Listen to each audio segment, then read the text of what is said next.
The wind in Redemption's bluff had a voice.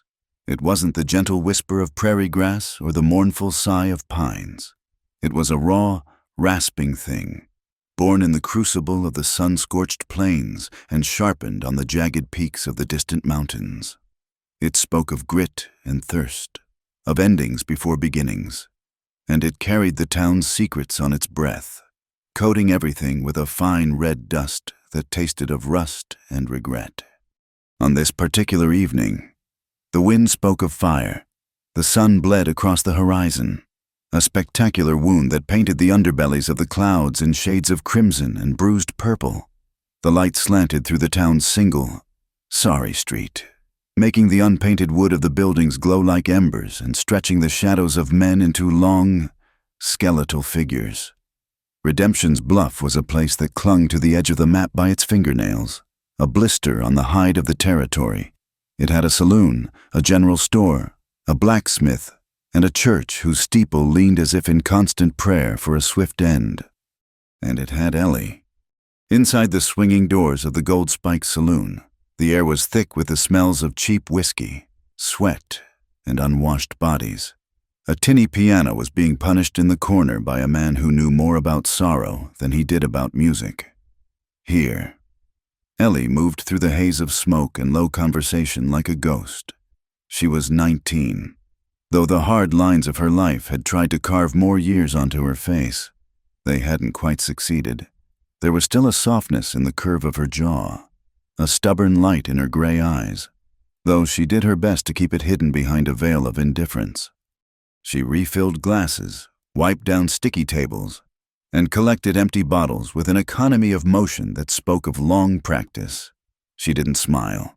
She didn't speak unless spoken to, and her answers were always clipped, designed to end a conversation before it could begin. The men gave her a wide berth. They watched her. Of course, they watched the sway of her worn calico skirt, the line of her neck as she bent to clear a table, the way stray strands of her dark brown hair escaped her tight bun to curl at her temples. But their eyes were wary, a mixture of crude desire and something that looked a lot like fear. They never touched her. They never even brushed against her by accident. In Redemption's Bluff, she was a story, a cautionary tale whispered by wives to their daughters and by men to their sons. They called her Virgin Ellie. The name wasn't a compliment. It wasn't a testament to her purity or a mark of respect for her innocence. It was a brand, a label seared into her reputation with a hot iron of rumor and scorn. It was meant to isolate her, to build a fence around her that no man would dare to cross.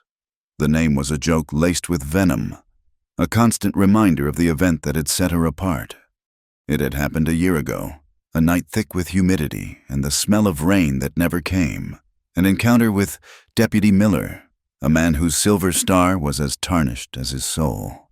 The details were murky, twisted and reshaped by the town's relentless gossip, until the truth was buried so deep it might as well have never existed. What the town knew, or what it chose to believe, was that the deputy had cornered her, that something had happened in the alley behind the mercantile, and that Ellie had emerged from the shadows not broken, but burning with a cold, terrifying fury. She had said nothing, confessed nothing, accused no one. But from that day forward, a wall of silence and space had grown up around her. The deputy walked with a permanent limp and a smug, proprietary look in his eyes whenever he saw her, as if he owned the very air she breathed. The town, in its cowardly wisdom, had decided it was easier to ostracize the victim than to challenge the man with the gun. So they called her Virgin Ellie, a name that was both a mockery of what she might have lost and a warning. It meant she was untouched because she was untouchable, tainted, dangerous. To get close to her was to invite the kind of trouble that Deputy Miller was an expert at delivering. She was an island, and the whispers were the treacherous waters that surrounded her. Ellie had learned to live with it. She had built a fortress inside herself, brick by painful brick. She served the drinks, she cleaned the spills, she endured the stares, and she saved every last cent, dreaming of a day when she could buy a ticket for a stagecoach heading anywhere but here. The loneliness was a physical ache, a hollow space in her chest that the wind seemed to find and whistle through on cold nights. But it was better than the alternative. Loneliness was safe. The saloon doors creaked open, swinging inward with a groan. The wind followed, a boisterous gust that swirled through the room, making the lanterns flicker and sending a cloud of red dust to settle on the bar. The low hum of conversation faltered. The piano player's hands paused over the keys. He stood framed in the doorway, a silhouette against the dying, blood-red sun. He was tall, but not in a way that demanded attention. He seemed to absorb the light rather than reflect it.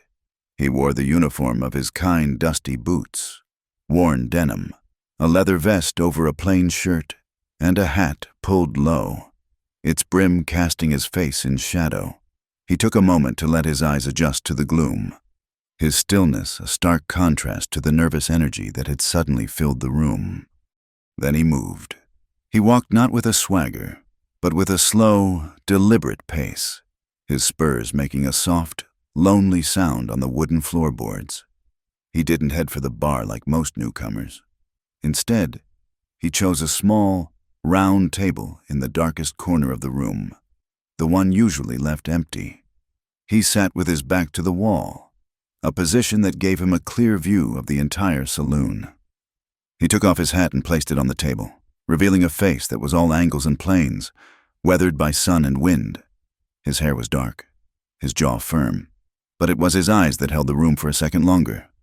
They were the color of a stormy sky, and they held no fear, no friendliness, no judgment. They simply watched, taking in everything with a quiet, unnerving intensity. He was a stranger. Strangers were not uncommon in Redemption's Bluff. It was a crossroads for prospectors, drifters, and men running from something. But this one felt different. There was a coiled stillness about him, the dangerous calm of a predator at rest. He looked like he was a part of the harsh landscape, carved from the same rock and baked by the same unforgiving sun. The bartender, a portly man named Jed, wiped a glass and jerked his head in Ellie's direction. "Girl, table in the corner." Ellie took a deep breath, her armor of indifference clicking firmly into place. It was just another man, another drink. She picked up a clean glass and the bottle of house whiskey, the amber liquid sloshing gently. As she approached his table, she kept her eyes down, focused on the worn patterns of the wood floor. She was practiced at being invisible. She set the glass and bottle down on his table. The sound was unnaturally loud in the quieted room. "Anything else?" she asked, her voice low and even, devoid of emotion. He didn't answer immediately. She could feel his gaze on her, and it was unlike the look she was used to. It wasn't the leering, hungry stare of the other men. It wasn't the pitying glance of the town's few decent women. It was steady, analytical. It was the look of a man who saw more than just the surface. He wasn't just looking at a saloon girl. He was looking at her. It was deeply unsettling. It made her feel seen in a way she hadn't been in a very long time, and her first instinct was to recoil. Finally, he spoke. His voice was like his presence, low, quiet, and with a rough, gravelly edge to it. "This'll do." "That was all." She nodded, her shoulders tense, and turned to walk away. But his gaze followed her. She could feel it on her back, a tangible pressure. It wasn't invasive, not in the way Deputy Miller's eyes felt when they crawled over her skin. This was different. It was watchful. She went back behind the bar, resuming her task of wiping down glasses. But her hands were not quite steady. The murmur of conversation slowly returned to the saloon. The piano player found his clumsy rhythm again, but the atmosphere had shifted. The air was charged, humming with the silent presence of the man in the corner. His name, she would learn later, was Silas, and he had brought with him a different kind of storm. An hour crawled by, then another. The light outside the saloon's grimy windows deepened from crimson to a bruised violet, and the first stars began to prick the vast, dark canvas of the sky. Inside, The lamps cast a greasy yellow glow, deepening the shadows in the corners and making ghosts of the smoke that hung in the air. The piano player had given up his fight with the keys, and now the only sounds were the clink of glasses, the low murmur of men's voices, and the incessant, lonely cry of the wind outside. Ellie continued her work, a silent automaton gliding through the noise. She felt the stranger's eyes on her the entire time. It was a constant, steady pressure at the base of her neck, a weight she could not shrug off. She tried to ignore it, to lose herself in the familiar rhythm of her tasks: fetch the bottle, wipe the counter, collect the coins, but his gaze was a tether, pulling her awareness back to the corner table where he sat, motionless. He hadn't moved except to pour himself a second measure of whiskey from the bottle she'd left. He nursed it slowly, making it last. He wasn't drinking to get drunk. He was drinking to be patient. But patient for what? The question circled in Ellie's mind, a hawk over a field mouse. Every man who walked through those doors wanted something. Some wanted a drink, some wanted a card game, some wanted a fight. The ones who looked at her for too long usually wanted something else, something she had learned to refuse with a coldness that was as effective as a drawn knife. But this man, Silas, his gaze was different. The other men looked at her like she was a piece of property, a claim to be staked. Their eyes stripped her bare, assessed her worth, and calculated the risk of approaching. Deputy Miller looked at her with the smug satisfaction of a man who believes he has already broken a wild horse. Silas's eyes, however, did not try to possess. They seemed to measure, not her body, but the space around her. They saw the careful way she held her shoulders, the slight, almost imperceptible tremor in her hand when a man's voice was raised too loud, the way she never let anyone walk behind her. It was the look of a man who knew what a broken fence line looked like, the look of a man who could spot a limp in a horse from 100 yards away. He was not looking at what he could take from her, but at the parts of her that had already been taken. The realization was a cold shock, more unnerving than any lewd comment. It made her feel exposed in a way she hadn't thought possible. He saw the fortress she had built around herself, and he was watching, perhaps to see if the walls would hold. The night wore on. A card game started up, voices growing louder with whiskey and bravado. Ellie brought a fresh bottle to the table, her senses on high alert. One of the players was Cletus Hatcher, a man whose family owned a small, failing ranch south of town. Cletus was all bluster and cruel humor, a man who built himself up by tearing others down, and Ellie was his favorite target. He was large and fleshy, with small, mean eyes that lit up with a piggish glee when he saw her approaching. "Well, look what the wind blew in," he slurred, leaning back in his chair so it groaned in protest. "It's the untouchable Virgin Ellie, come to bless our game with your holy presence." His companions chuckled, a low, rumbling sound of pack animals pleased with their leader. Ellie ignored him, her face a blank mask as she set the bottle on the table. She made to turn away. "Not so fast," Cletus said, his voice dropping. He reached out, not to touch her, but to place his meaty hand flat on the table, blocking her path. "I'm talking to you, girl. Don't you know it's rude to walk away?" Ellie stopped. She did not look at him. She stared at his hand on the table, at the dirt caked under his fingernails. Every muscle in her body screamed at her to run, to flee, but she knew that would only make it worse. Showing fear to men like Cletus was like showing blood to a shark. "Is there something else you need?" she asked, her voice dangerously quiet. "Oh, I think so," he said, enjoying the attention of the table, of the whole saloon, which had begun to quiet down to watch the familiar, ugly sport. From the bar, Ellie could feel the deputy's eyes on them. He was leaning against the counter, a faint, cruel smile playing on his lips. He would do nothing. This was his doing. He had made her a pariah, and he enjoyed watching the other dogs in the town nip at her heels. "A man gets thirsty," Cletus continued, his eyes running over her with a greasy familiarity. "And it's a cold night. A man needs warming up, but I suppose a little virgin like you wouldn't know nothing about that." The words were meant to sting, to humiliate. They did. They were tiny, sharp needles piercing the armor she wore, but she refused to flinch. She had endured worse. She would endure this. "If you're done," she said, her voice like ice, "I have work to do." She tried to step around him. This time, he was faster. His hand shot out and clamped around her wrist.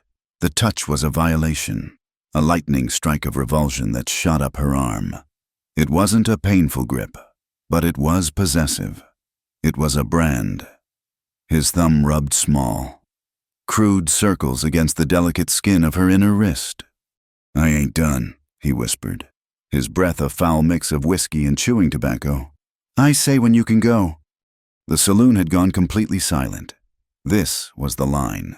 The unspoken rule of the town was that you could look, you could whisper, you could taunt, but you did not touch. Cletus, emboldened by alcohol and the deputy's silent approval, had just crossed it.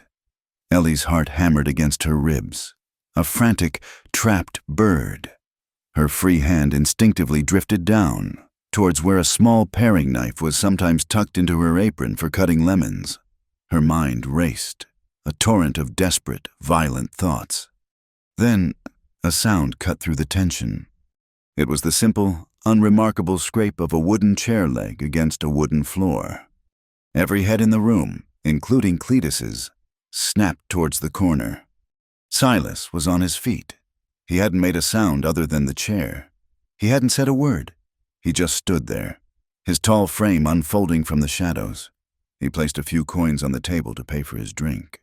A gesture so calm and deliberate, it was utterly menacing. Then he started to walk towards them. He moved with that same unhurried, measured pace as when he had entered. He didn't look at Cletus. He didn't look at the deputy or the stunned faces of the other men. His stormy eyes were fixed on Ellie. He was looking right at her, and in their depths, she saw not anger, not rage, but a flat, calm certainty. Cletus's grip on her wrist tightened. His bravado was starting to curdle into confusion and fear.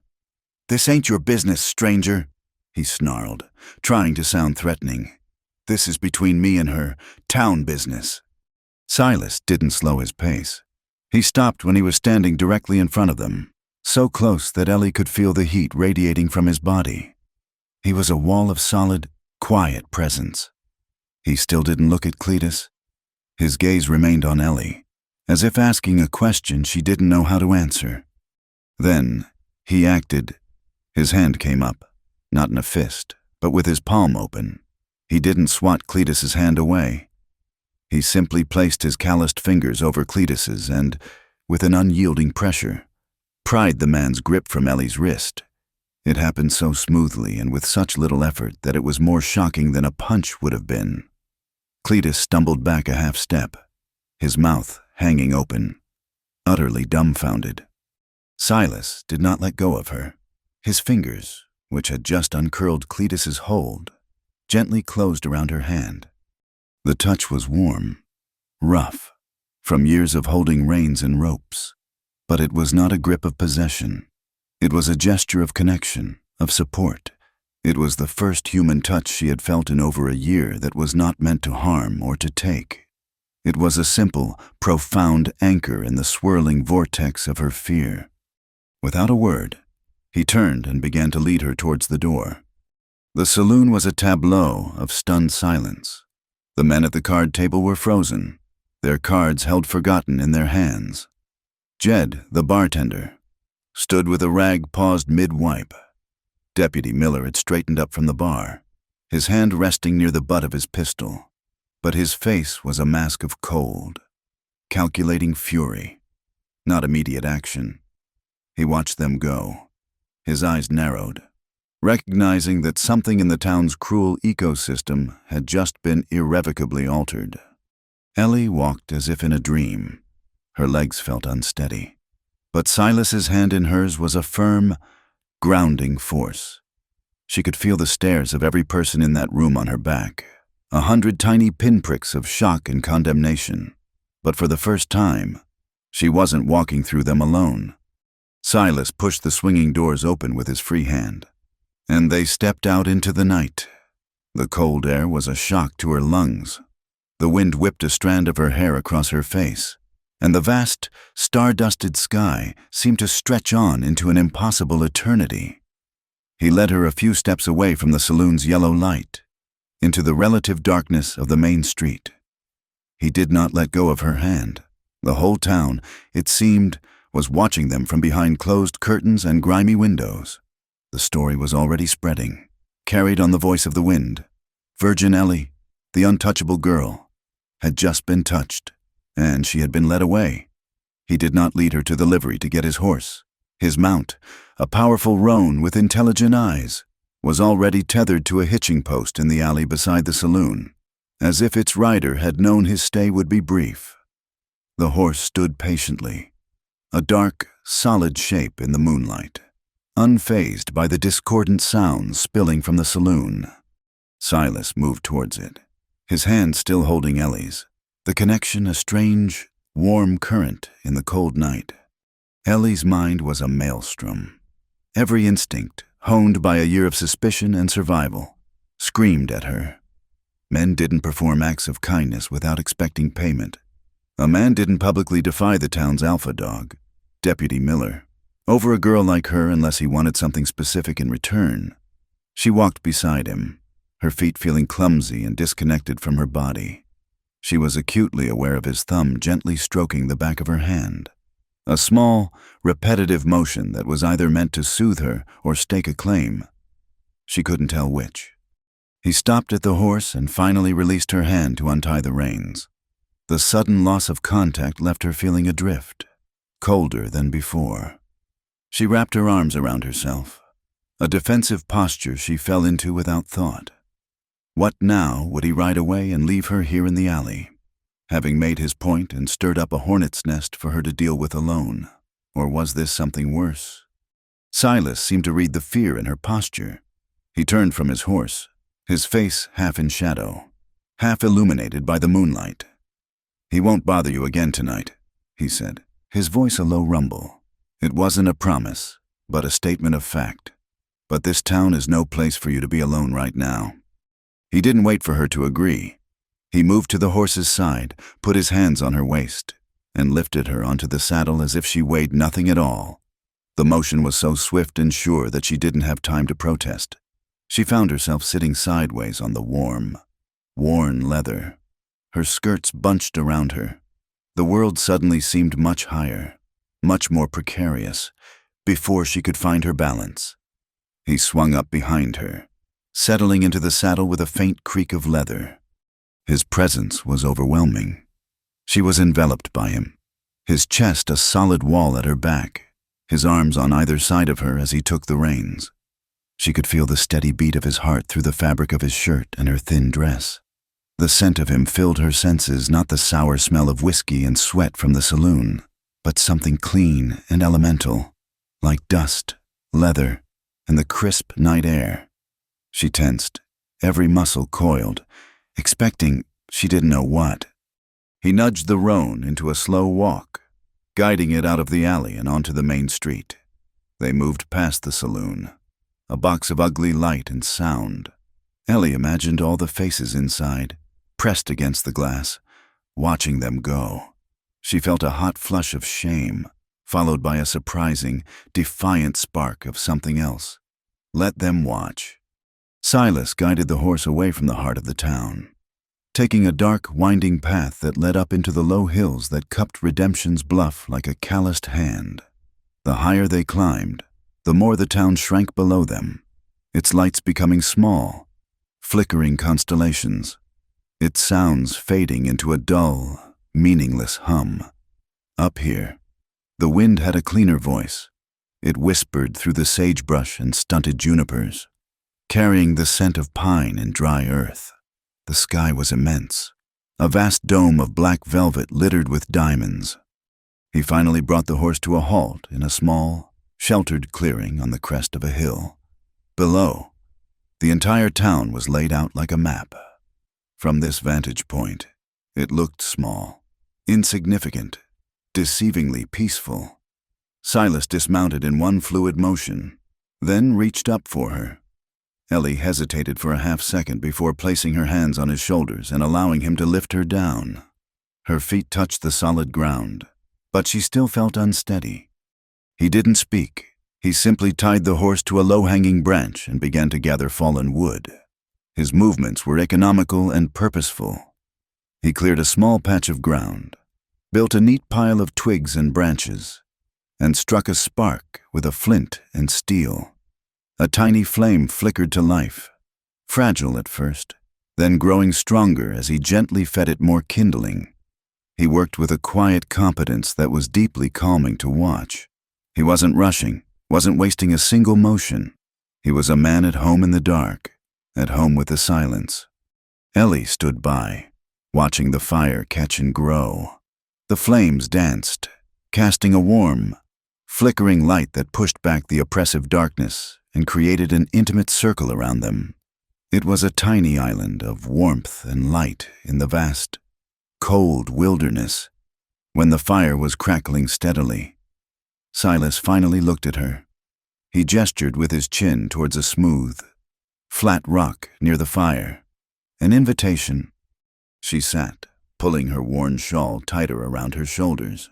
He sat across from her, close enough to share the fire's heat, but with enough space between them that she didn't feel trapped.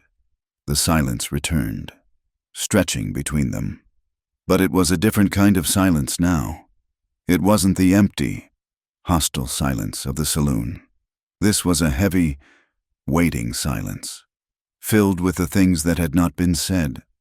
He reached into his saddlebag, which he'd placed on the ground beside him, and pulled out a canteen and a small, cloth-wrapped bundle. He offered the canteen to her first. She took it, her fingers brushing his. The water was cool and clean, and it soothed the raw, dry tightness in her throat. He unwrapped the bundle, revealing a piece of hard bread and some dried meat. He broke the bread in half and handed a piece to her, along with a strip of jerky.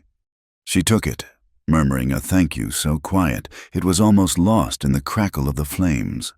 She wasn't hungry, but she ate. The simple, mechanical act of chewing and swallowing was grounding. It was a normal thing to do in a situation that was anything but normal. They ate without speaking. Two strangers sharing a meager meal on a dark hill. The town they had both just defied lying quiet and watchful below. When she finished, Ellie stared into the hypnotic dance of the fire. The flames licked at the wood, turning it to glowing embers, then to ash. It felt like a metaphor for her life in this town. She knew she had to speak. She couldn't let him sit here, thinking he had rescued some damsel in distress. He needed to know the truth. He needed to know the nature of the poison he had touched, the reason for the whispers and the stares. It was the only fair thing to do, to warn him, to give him a chance to ride away and never look back.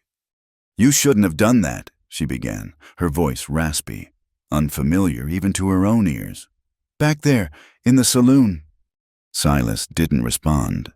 He simply watched her, his expression unreadable in the shifting firelight. His stillness was unnerving. It demanded more. It demanded the truth. She took a shaky breath, gathering the tattered remnants of her courage. She had to say the words that had defined her for a year. She had to offer up the ugly, jagged core of her story. "The name they have for me," she said, her eyes fixed on the flames. "Virgin Ellie. You'll hear it. You probably already have." She paused, waiting for him to react, to show some sign of disgust or morbid curiosity. He did nothing.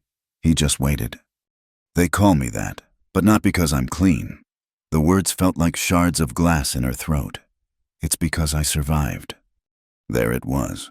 The truth, stripped bare. She had laid her wound open in the firelight. She said the word survived not with pride, but with the flat, weary tone of someone stating an inescapable fact, like the color of the sky or the hardness of the ground. It was the explanation for everything. The whispers, the fear, the isolation, the deputy's proprietary glare. It was her entire story, condensed into a single devastating word. She finally braved a look at him, expecting to see a change in his expression. Pity, perhaps, or worse, a flicker of revulsion. She saw neither. His gaze was as steady as it had been from the moment he walked into the saloon. He wasn't looking at her like she was a broken thing. He was looking at her like a fighter who had been through a brutal bout and was still on her feet. He accepted her words. He did not ask for details. He did not ask who, or when, or how. He didn't pry at the edges of her pain, didn't demand the story that everyone else in town felt they had a right to. He simply honored her statement by accepting it as enough. That single silent act of grace was more than anyone had ever given her. The silence that followed was the most profound she had ever known. The fire crackled. The wind sighed through the rocks. A coyote howled in the far distance. A lonely, wild sound. When Silas finally spoke, his voice was low and rough, like stones grinding together. It was a voice that didn't know how to lie or soften a truth. "I don't care what they call you." His words hung in the air between them, simple and absolute. Ellie stared at him, her heart starting a slow, heavy beat against her ribs.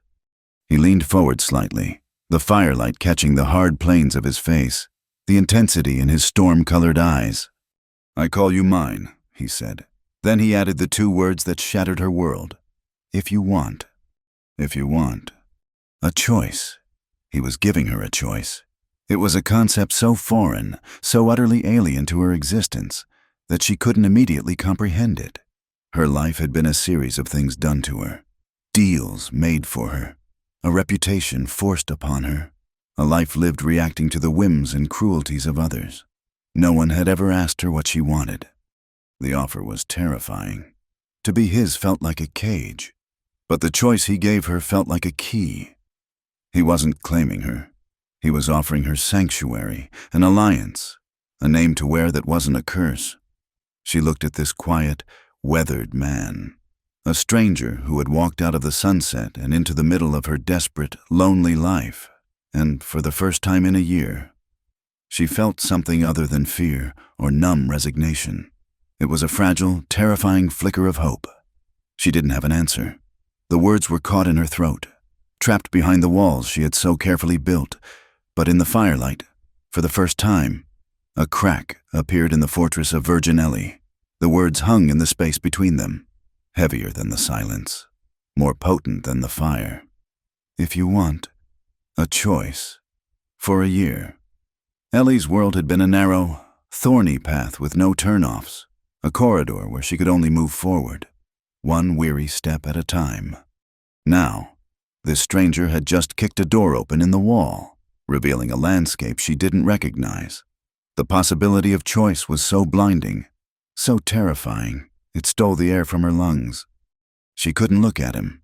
She stared into the fire, its hungry flames consuming the dry wood, and felt her own memories being pulled to the surface, drawn out by the heat of his unexpected offer.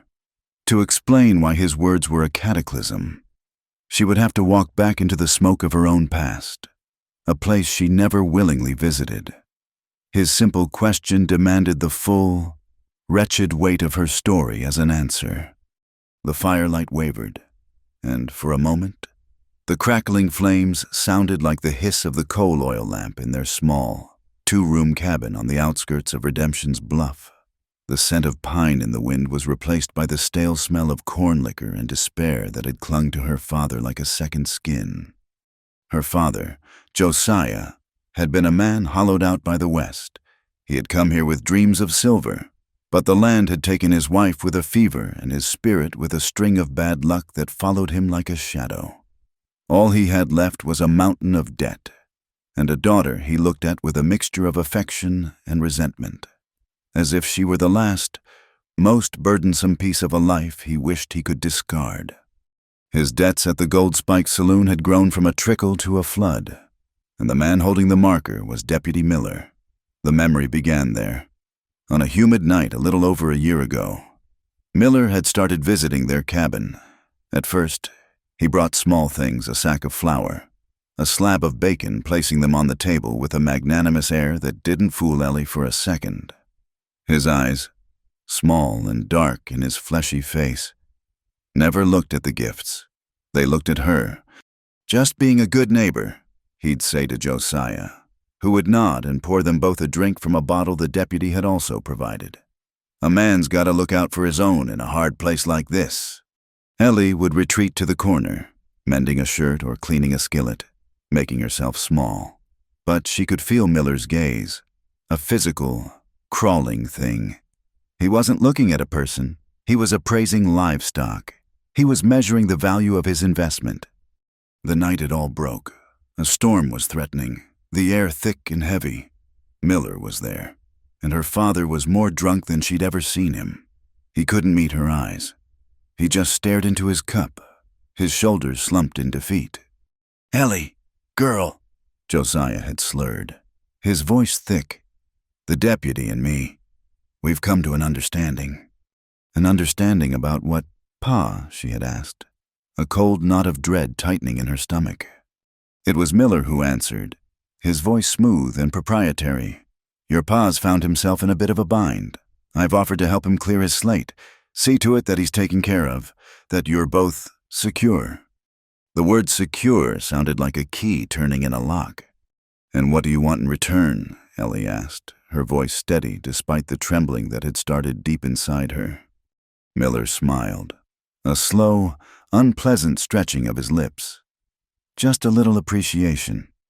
Your PA agrees it's time you had a man to look after you properly, a man of standing in this town. I'll see you're provided for. You won't have to want for anything." She looked at her father then, a desperate, silent plea. Say no, be my father. But Josiah just sank deeper into himself, a man drowning in his own weakness. He had traded her. He had sold his only child to settle a gambling debt, dressing it up in the flimsy clothes of a respectable arrangement. The man who was supposed to protect her had just handed her to the wolf to save his own skin. The betrayal was absolute, a chasm that opened up at her feet. "I think it's time your PA got some rest," Miller said, standing up. He placed a heavy hand on Josiah's shoulder, a gesture of ownership. "You and I can talk through the particulars." Her father didn't even look back as he stumbled into the small adjoining room and pulled the curtain shut. He had left her. He had abandoned her to the terms of his surrender. Ellie stood frozen, her back against the rough-hewn wall of the cabin. Miller turned to her, his smile widening. He was no longer playing the part of the helpful neighbor. His eyes were alight with a greasy, triumphant hunger. He was a man who had just acquired a new, prized possession. "Don't you look at me like that," he said, his voice dropping to a low, intimate growl. "This is a good thing for you. Better than you deserve. I'm giving you my protection. In this town, that's worth more than gold." He took a step towards her. The small cabin suddenly felt like a shrinking cage. Her mind was a frantic blur of panicked thoughts. The door was behind him. The window was too small. Her father's curtain was a flimsy, useless barrier. There was nowhere to run. "Stay away from me," she whispered, the words barely audible. He laughed, a low, ugly sound. "A little fire. I like that. But you belong to me now, little bird. The bills come due." As he lunged for her, something inside Ellie snapped. It was the last, brittle thread of the girl who had believed in fathers, in safety, in justice, in its place. Something new and hard and cold was forged. It wasn't courage, it was survival. She dodged him, scrambling away as his hand brushed her arm. Her eyes darted around the room, searching for a weapon, for anything. They landed on the corner by the hearth, where her father's old Colt Peacemaker hung on a peg. It hadn't been fired in years. She didn't even know if it was loaded. Miller saw where she was looking and chuckled again. "You ain't got the nerve." That was his mistake. It wasn't about nerve. It was about having nothing left to lose. While he was still enjoying his own confidence, she moved. She ripped the heavy pistol from the peg. It was heavier than she'd imagined, a solid, brutal weight in her hands. She fumbled with it, turning it around. her fingers finding the cold curve of the trigger. She cocked the hammer, the metallic click-click echoing in the sudden, tense silence of the cabin. It was the loudest sound she had ever heard. She leveled it at him. Her hands were shaking so badly she had to use both to hold it steady, but she pointed it directly at the center of his chest. Miller stopped dead, his smug expression melting away, replaced by a flicker of disbelief, then a flash of genuine fear. He could see it in her eyes. This wasn't a bluff. This was the ragged, desperate edge of a soul that had been pushed too far. "Now, hold on, girl," he began, raising his hands in a placating gesture. "Get out," she said, her voice shaking but clear. "Get out, or I swear to God I will shoot you where you stand." For a long moment, they stood there, locked in a battle of wills. He weighed his chances, his eyes flicking from her face to the unwavering barrel of the gun. He saw no fear in her, only a terrifying, empty resolve. He had wanted to break her, but he had miscalculated. You can only break something that is still whole. He had pushed her past breaking, into something far more dangerous. Slowly, carefully, he began to back away. "You'll regret this," he hissed, his bravado returning now that he was moving towards the safety of the door. "You'll be an outcast in this town. No one will have you." "I don't want anyone to have me," she said, her voice gaining strength. "I just want you to be gone." He reached the door, fumbled with the latch, and backed out into the stormy night, his eyes promising retribution. The moment the door closed behind him, Ellie's strength deserted her. She didn't lower the gun. She just stood there, shaking violently, listening to the sound of his horse galloping away. Then, without a conscious thought, she turned and ran. She burst out the door, the heavy pistol still clutched in her hands, and fled into the darkness and the wind, leaving the cabin, her father, and the life she had known behind forever. The crackle of the campfire brought her back to the present. The memory faded, leaving the bitter taste of ash in her mouth. She was on the hill, under the stars, with Silas. His face was calm, his eyes patient. He was still waiting. She took a breath, the cool night air a balm on her raw nerves. "I ran," she said, her voice quiet but strong now, tempered by the memory. "They found me the next morning near the creek, half frozen and sick with fever. I still had Pa's old colt. Miller told everyone I'd gone crazy, that I'd attacked him for no reason. My PA was too scared and too ashamed to say otherwise. No one would listen to my side of the story." She looked up from the fire and met Silas's gaze directly. "So they gave me a story of their own. They started calling me that? Virgin Ellie. At first, it was a joke, a way to mock me, to say I was damaged goods nobody wanted. It was Miller's way of punishing me, of putting a fence around me no man would dare cross. But then, it became something else. A small, mirthless smile touched her lips. A few weeks later, Cletus Hatcher, the man in the saloon tonight, he cornered me behind the mercantile. He figured since no one else would have me, I ought to be grateful for his attention. I didn't have the gun that time, but I pulled the paring knife I used at the saloon, and I told him, and anyone else who could hear, that the next man who laid a hand on me would be the last. I meant it. They saw that I meant it." She finally lowered her eyes. "The story told?"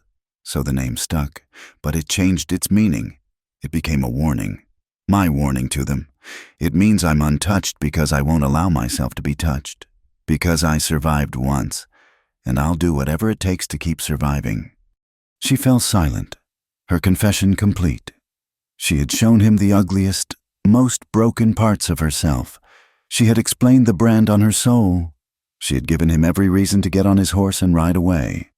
Silas didn't move. He didn't speak. He just sat there across the fire from her, his gaze steady and unwavering. He had listened to the entire wretched tale without a single flicker of judgment in his eyes. He didn't offer pity. He didn't offer platitudes.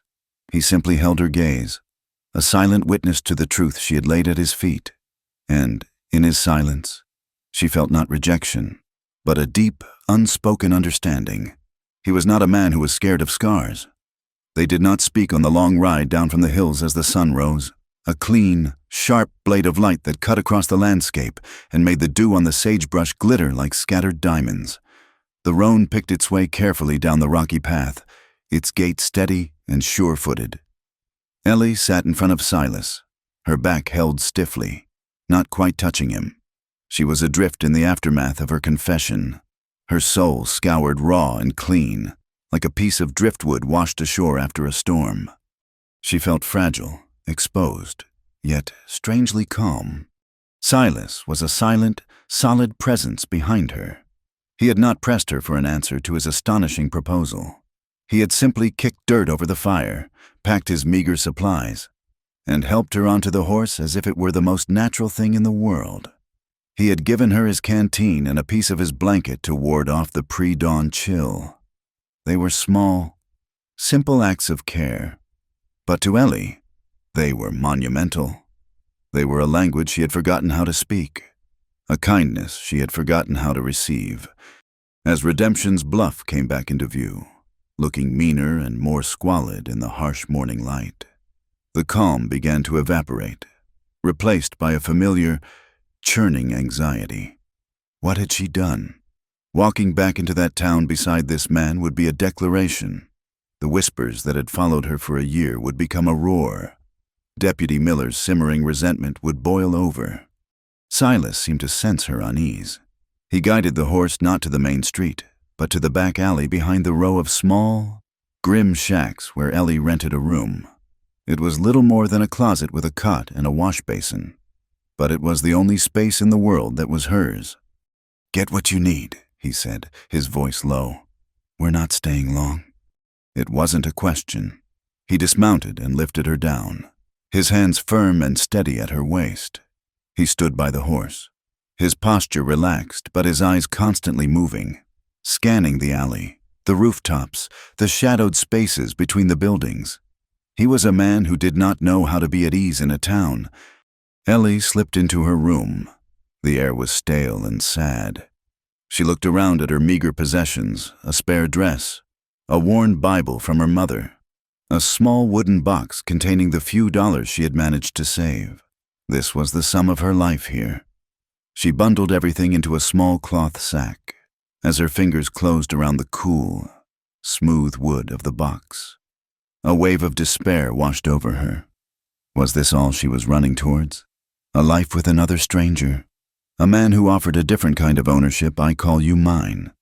But then she remembered the last 3 words. "If you want." She looked out the small, grimy window. Silas was standing with the roan, stroking its neck, his gaze fixed on the end of the alley that opened onto the main street. He was watching for trouble. He was watching for her. He had not asked for her story, but he had listened to it. He had not judged her, had not pitied her. He had simply accepted. And then he had offered her a choice. Her father had sold her. Miller had tried to take her. The town had branded her. This man had asked her. Taking a deep breath, she walked back out into the alley. She had made her decision. She would go with him. She didn't know where, and she didn't know what it would mean, but it was a step into the unknown, and that was infinitely better than the suffocating certainty of her life in Redemption's bluff. "I'm ready," she said. He nodded once, took her sack, and tied it securely behind the saddle. He then walked the horse towards the main street, with Ellie following a half-step behind him. Emerging from the alley felt like stepping onto a stage. The town was coming to life. The blacksmith's hammer was already ringing, a rhythmic, mournful sound. A few women were sweeping the dust from their porches, their movements freezing as they saw her. They saw her dress, wrinkled from a night spent in the hills. They saw the quiet, formidable man walking beside her, and they saw the sack tied to his horse. Their eyes widened, and the whispering began immediately, a venomous current that rippled down the street. Ellie lifted her chin. Let them talk. For the first time, their words felt distant, like the buzzing of flies. Her world had shrunk to the space occupied by this one man. and his silence was more comforting than any approval she had ever known. They were halfway to the general store when the sound of approaching horses made Silas stop. It was a steady, rhythmic drumming of hooves, too organized for a lone rider, too purposeful for a farmer's wagon. 3 riders appeared at the far end of the street, riding abreast, their silhouettes stark against the bright morning sun. They were not cowboys. They were not prospectors. They were something else entirely. They were dressed for hard, long travel in dusty, mismatched gear that spoke of 100 different towns and 1,000 miles of badlands. Their horses were lean, wiry mustangs, built for endurance, not for show. But it was the men themselves that sent a jolt of pure, cold dread through Ellie. They had the same look she had seen in the eyes of a wolf, once a hungry, patient, calculating emptiness. Their eyes weren't looking at the town. They were scanning it, dissecting it, searching for something specific. Ellie's breath caught in her throat. She didn't know these men, but she knew their kind. They were hunters. Beside her, Silas went perfectly still. It was not the stillness of relaxation, but the coiled, absolute stillness of a snake before it strikes. His entire demeanor had changed in an instant. The quiet watchfulness he always wore had sharpened into a lethal focus. His eyes narrowed, and a muscle jumped in his jaw. He didn't just see 3 dangerous men. He saw a specific threat. He saw a ghost from her past that had just ridden into the present. He took one look at their leader, a gaunt man with a long, scarred face and pale, colorless eyes, and his gaze flicked to Ellie. He saw the recognition of a familiar terror dawning on her face. He had seen men like this before, tracking men for money, for vengeance, or for sport. They were relentless. They were thorough. And they were here for her. He wasted no time. There was no room for questions or debate. Action was the only language the situation understood. "We're leaving," he said, his voice a low, hard command that cut through the morning air. It was not a suggestion. It was an order born of immediate, undeniable necessity. He turned, his movements economical and swift. In one fluid motion, he pulled the Winchester rifle from the leather scabbard attached to his saddle. The rifle was long and heavy, its wooden stock worn smooth with use, its metal parts gleaming with a dull, well-oiled sheen. It was not a threat. It was a tool, and he held it with the easy familiarity of a carpenter holding a hammer. The simple act of unsheathing the weapon was a definitive statement. It said that conversations were over. It said that he was prepared to end this, one way or another. The 3 riders saw the movement. They were still 100 yards away, but they reined in their horses, their casual formation tightening. The man with the scarred face, Harker, stared at them, his pale eyes unblinking. He had found what he was looking for. From the doorway of the sheriff's office, Deputy Miller stepped out, a cup of coffee in his hand. He saw the 3 riders. He saw Silas with the Winchester. He saw Ellie. A slow, ugly smile spread across his face. He recognized the riders, too. He had been the one to send for them. A year ago, in the first flush of his rage after she had fled. He had called them off when she'd been found, but he had never forgotten them. Their arrival now was an unexpected gift. Silas ignored them all. His world had narrowed to Ellie and the immediate space around them. "Ellie," he said, his voice sharp, pulling her from her frozen state of terror. He stepped in front of her, turning her to face the horse. He put the heavy rifle into her hands. "Hold this," he commanded. Then, just as he had done twice before, he put his hands on her waist and lifted her. This time, there was no gentleness in the motion. It was pure, urgent function. He set her on the saddle, not sideways, but astride like a man.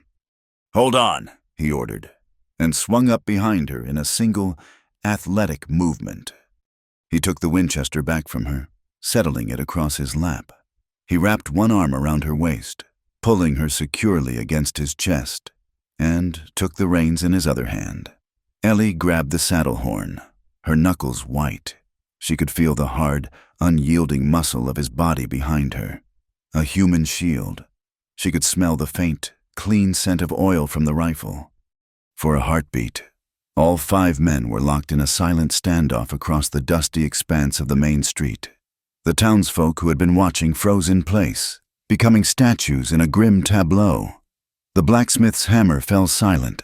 The only sound was the nervous snorting of the horses and the ever-present moan of the wind. Harker, the leader, slowly raised one hand, a gesture that was neither friendly nor threatening, merely a prelude. Silas didn't give him the chance to speak. He didn't offer a challenge or a threat. He simply dug his heels into the roan's flanks. The powerful horse leaped forward, not back down the street they had come, but sideways, into the narrow gap between the general store and the assayer's office. It was a reckless, unexpected move. Harker shouted something, and the 3 riders spurred their horses forward. A gunshot rang out Miller, firing into the air. A belated and useless attempt to assert an authority he had already lost. The roan scrambled through the narrow alley, its hooves striking sparks on the stones. They burst out into the open space behind the town, a wasteland of discarded crates, broken wagons, and sun-baked refuse. Silas didn't slow down. He urged the horse on, galloping towards the open plains, towards the sheltering embrace of the endless, unforgiving landscape. Ellie clung to the saddle horn, her body jolting with every powerful stride of the horse. The wind tore at her hair, whipping it across her face. She risked a single glance back. Redemption's bluff was already shrinking, a collection of ugly wooden boxes on the vast plain. The 3 riders were following, fanning out in a classic pursuit formation. But Silas was not riding in a panic. He was riding with a purpose. He kept the horse at a punishing but steady gallop, a pace designed to conserve its strength for a long run. His arm around her was like a band of iron, holding her in place. He was utterly focused, his eyes on the horizon, already reading the terrain, choosing their path. She was leaving, for good this time, not running away in the dark, half mad with fear and betrayal, but riding into the harsh light of day, carried away by a man who had declared himself her protector. The whispers, the stares, the brand of Virgin Ellie, the ghost of her father, the predatory shadow of Deputy Miller, all of it was back there. Swallowed by the dust their horse kicked up in its wake. Ahead of them was nothing but a vast, empty wilderness and 3 hunters on their trail. She was terrified, but as she leaned back against the solid, reassuring strength of the man who held her, she realized, with a sense of profound shock, that for the first time in her life, she was not alone. They rode for 2 days, a desperate, lung-burning flight across a landscape that was both enemy and ally. Silas pushed the roan hard, but with a knowledge that spoke of a lifetime spent reading the subtle language of the land. He led them not across the open plains where they could be easily tracked, but into the jagged, broken country, a maze of red rock canyons, thorny arroyos, and dense juniper forests. He was a ghost, and he was teaching her how to become one, too. He taught her to watch the sun, to listen to the silence between the gusts of wind, to notice the unnatural flight of a startled bird. They drank from hidden springs he seemed to find by instinct and ate sparingly from the supplies in his saddlebag. The 3 riders, led by the man named Harker, were relentless. Twice, Ellie saw them in the distance, small, determined figures silhouetted against a ridge, a persistent, terrifying reminder that the world had not forgotten them. But each time, Silas would change direction, leading them through a narrow pass or down a steep, scree-covered slope that seemed impassable, and they would lose them again. During the flight, Ellie learned the rhythm of his body. She felt the tension in his back when he sensed danger, the slight shift in his weight that signaled a change in direction. He was a man who communicated more through muscle and sinew than he ever did with his voice. At night, they slept in short, fitful bursts in cold, hidden shelters, with Silas always taking the first watch. He would sit with the Winchester across his knees, a silent guardian in the moonlight, and the sound of his steady breathing was the only thing that allowed her to close her eyes. On the morning of the third day, after a long, punishing ride through a winding box canyon, the landscape suddenly opened up. Before them lay a small, hidden valley, a green jewel tucked into a fold of the mountains, invisible from any direction except the one they had come. A small, clear creek snaked through a meadow of tall grass, and nestled against the far canyon wall, almost a part of the rock itself, was a small, dilapidated cabin and a sturdy-looking corral. "We're here," Silas said, the first words he'd spoken in hours.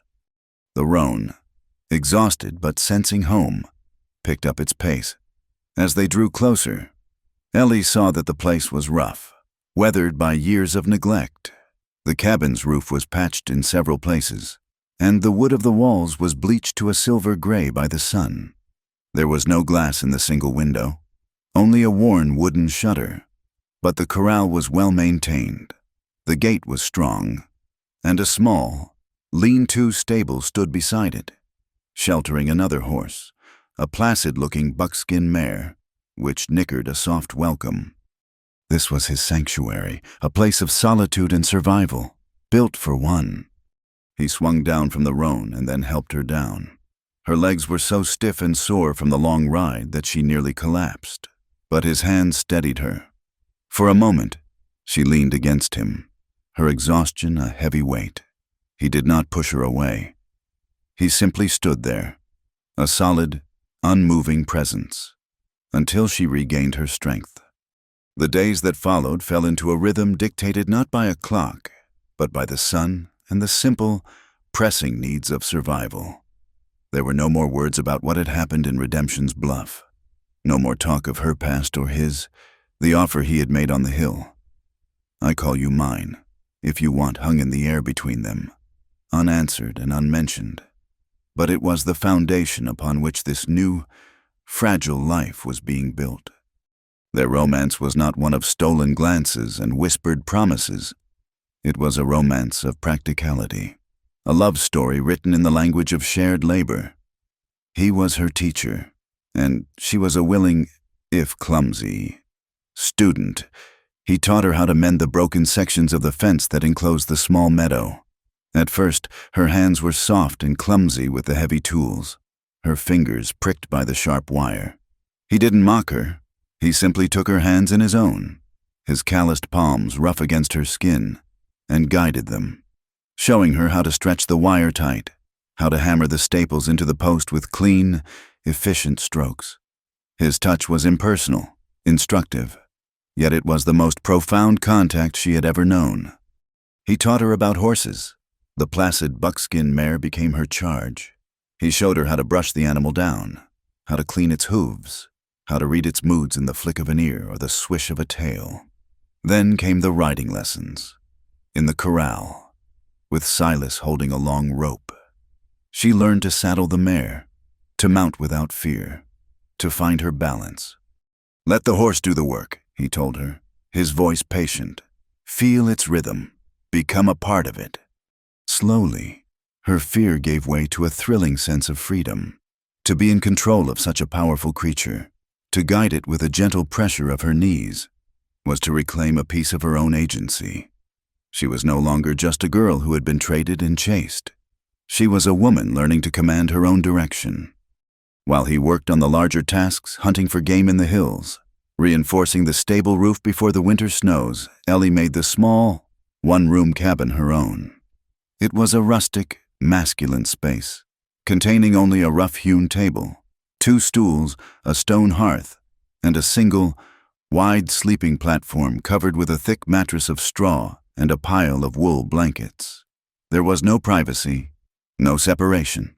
The first night, she had laid awake for hours, tense and fearful, acutely aware of him lying just a few feet away, but he had simply turned his back to her, giving her the illusion of solitude, and his breathing had soon deepened into the slow, even rhythm of sleep. He asked nothing of her. He demanded nothing. His respect for her was a silent, invisible wall between them, stronger and more reassuring than any lock or door. In the safety of that small, dark cabin, listening to the sound of his breathing and the chirp of crickets outside, Ellie began to sleep without nightmares for the first time in a year. She learned to cook with what they had. She made stews from the rabbits and deer he brought back, learning to flavor them with wild herbs she found growing by the creek. She baked dense, heavy bread in a cast-iron pot nestled in the coals of the hearth, providing a hot meal for him when he came in from a long day's work. Seeing the quiet satisfaction on his face as he ate gave her a sense of purpose that working in the saloon never had. There, she had been serving men's appetites. Here, she was sharing in their mutual survival. They were partners. He never complimented her cooking or her cleaning. He never said thank you or offered any words of praise. His acknowledgement was in his actions. He always left a stack of freshly chopped firewood by the door for her. He made sure the water buckets were full every morning. He would sometimes leave a strange, beautiful wildflower on the table, its stem tucked into a chipped tin cup. He never mentioned it, and neither did she. But the small splash of color in the dim cabin was a silent conversation, a wordless poem. The most intimate gesture of all was the smallest. The boots she had fled in were old and worn, the leather cracked and the laces frayed. Every morning, she would sit on the edge of the sleeping platform to put them on, her fingers fumbling with the broken, knotted laces.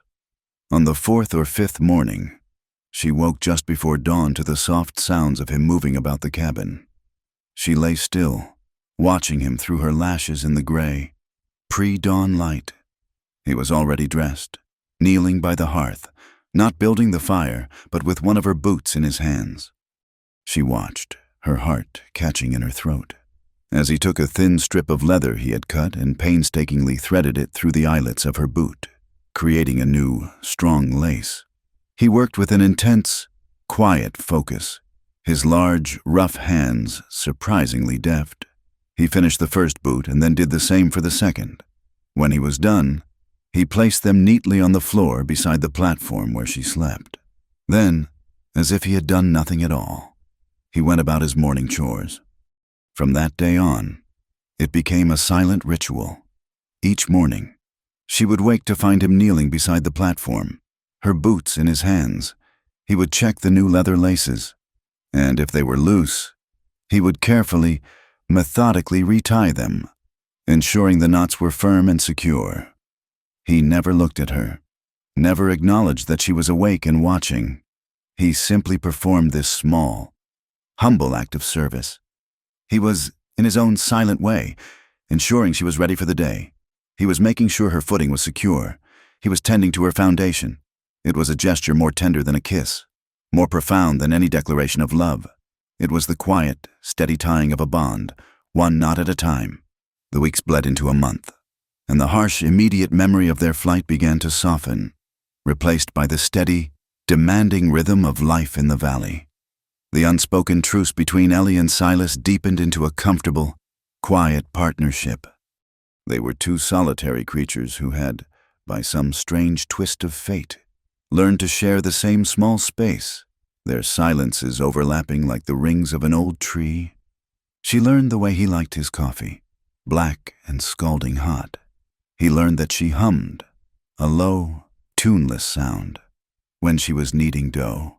Their life was a tapestry woven from these small, unspoken threads of shared existence. One late afternoon, the sun was a smear of apricot and gold across the western sky, and the air was thick with the lazy drone of insects. They were working together on the far side of the meadow, replacing a section of the corral fence that had been weakened by a summer storm. It was hard, physical work. Silas used a post-hole digger, his powerful shoulders moving with an easy, practiced rhythm, while Ellie followed behind, setting the new posts and holding them steady as he tamped the earth around them. She was watching a hawk circle high above, its wings catching the last rays of the sun, when she heard it, a dry, papery rattle, like seeds shaking in a dead gourd. It was a sound that evolution had hardwired into the human soul as a signal of pure, primal danger. Silas heard it, too, He froze, his body going rigid. "Don't move! Ellie!" he said, his voice a low, urgent command. She obeyed instantly, her eyes scanning the tall grass around her feet. She saw nothing. The rattling came again, closer this time. Silas slowly, carefully, began to back away from the post hole. "It's between us," he said, his eyes fixed on a patch of grass just a few feet from where he stood. "Just walk back, slowly." She took a careful step back, then another. Her heart was a frantic drum against her ribs. As she moved, a blur of mottled brown and tan exploded from the grass. It was a big prairie rattler, thick as a man's forearm, coiled and angry at having its territory disturbed. It struck not at her, but at the nearest moving thing, Silas's leg, as he tried to put himself between her and the danger. It all happened in a terrifying, split-second blur. The snake's lunge, Silas's sharp, involuntary grunt of pain, the flash of his knife as he drew it and, with a single, brutal motion, severed the snake's head. The headless body writhed in the grass, a gruesome, twitching horror. For a moment, there was a stunned silence, broken only by the buzzing of the insects and Ellie's own ragged breathing. Then Silas sank to one knee, his face pale beneath its sun-darkened tan. "Silas," she cried, rushing to his side. He had already pushed up the denim of his pant leg. 2 small, neat puncture wounds on his calf were already beginning to swell, the skin around them turning a dark, angry purple. He took his knife and, with a grim set to his jaw, made 2 shallow cuts over the bite marks, connecting them in a rough X. He lowered his head and began to suck at the wound, spitting the blood and venom onto the dusty ground. A wave of icy helplessness washed over Ellie. This was his world, the world of snakes and knives and sudden, violent death. She was an intruder here, a saloon girl who knew how to serve whiskey and sweep floors. She was the one who needed saving, not the other way around. After a moment, he stopped, his breathing coming in harsh, ragged gasps. "It's not enough," he said, his voice strained. "It got a good bite." He looked up at her, and in his stormy gray eyes, she saw not fear, but a grim, urgent calculation. "In my saddlebag," he rasped. "There's a small tin box, anti-venom kit, from a doctor in a town south of here." She scrambled to the roan, which was tethered nearby, and fumbled with the saddlebag, her hands shaking so badly she could barely work the buckle. She found the tin box. Inside, nestled in a bed of cotton, was a small glass vial of clear liquid and a formidable-looking syringe with a long, sharp needle. She brought it to him. He was leaning against a fence post now, a sheen of cold sweat on his forehead. "The town, a place called Harmony," he said, his words starting to slur slightly. "It's a day's ride from here. You have to go find the doctor, Doc Miller, not the same Miller," he added, as if sensing the jolt that name gave her. "Tell him Silas sent you. Tell him a rattler. He'll know what to do." A day's ride, alone. The thought was a physical blow. She had never ridden that far by herself. She had never been anywhere by herself except between her lonely room and the saloon. I can't," she stammered, the words tasting of failure. He reached out and grabbed her wrist, his grip surprisingly strong. He forced her to look at him. His eyes were becoming glassy, but they were filled with a fierce, burning intensity. "Listen to me, Ellie," he said, his voice a low, rough command. You take the mare. She's sure-footed. You ride south. Follow the creek down out of the valley. Then keep the mountains on your right. You ride all night. You don't stop." He was giving her orders, but he was also giving her his faith. He was placing his life, the life of this quiet, self-sufficient man who had never seemed to need anyone, squarely in her trembling hands. The thought of him, this strong, silent pillar of her new world, lying helpless, dying in this meadow because she was too afraid. That thought was a spur, sharper than any fear. "All right," she said, her voice a reedy whisper that she barely recognized as her own. "All right, Silas." She helped him limp back to the cabin, his arm heavy across her shoulders. His breathing was becoming more shallow, and a tremor had started in his limbs. She settled him on the sleeping platform, covering him with every blanket they owned. His skin felt cold and clammy to the touch. She worked on autopilot, her fear a cold, hard knot in her stomach. She saddled the buckskin mare, her hands moving with a clumsy but desperate haste. She filled a canteen with water, grabbed a piece of dried meat, and tucked the small tin box with its useless single dose of antivenom into her sack, a grim reminder of what she was fighting for. As she was about to leave, she saw his Winchester rifle leaning against the wall. On impulse, she grabbed it. It was heavy and awkward, but it felt like a piece of him, a piece of his strength. She mounted the mare and took one last look at the cabin. It was so small, so isolated. Inside, the strongest person she had ever known was slowly succumbing to poison. She turned the mare south and kicked it into a canter, leaving the quiet valley behind. Night fell quickly, a thick, starless blanket of black. The world became a terrifying landscape of shifting shadows and strange, rustling sounds.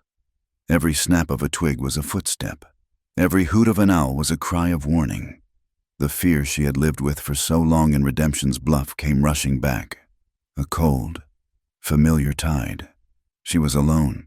She was vulnerable. She was being hunted, not by men this time, but by the darkness itself. Sometime after midnight, the moon finally rose, a pale, sickly sliver of light that did little to push back the shadows. The mare was moving along a narrow, tree-lined path when it suddenly shied, snorting in terror.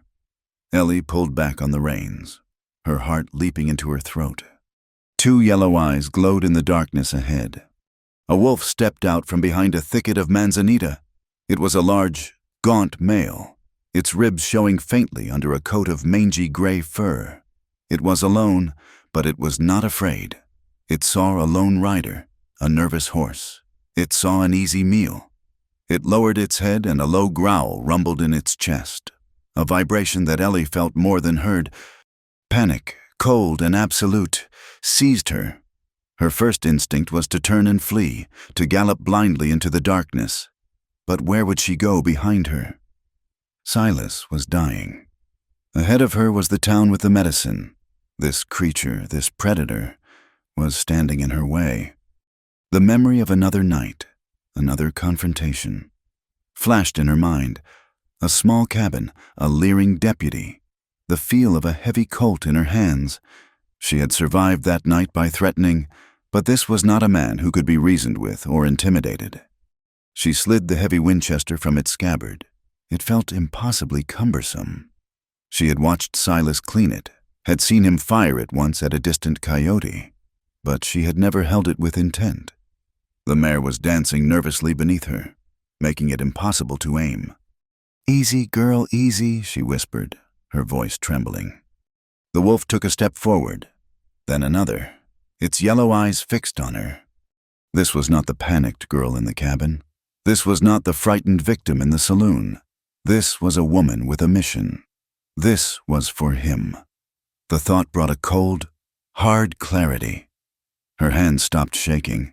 The world narrowed to the space between the rifle's sight and the wolf's glowing eyes. She remembered what Silas had told her about shooting. Don't pull the trigger. Squeeze it, slow and steady. She took a deep breath, held it, and squeezed. The rifle bucked against her shoulder with a force that nearly unseated her. The explosion of the shot was a deafening roar that echoed through the silent woods. The wolf yelped, a sharp, surprised sound, and crumpled to the ground.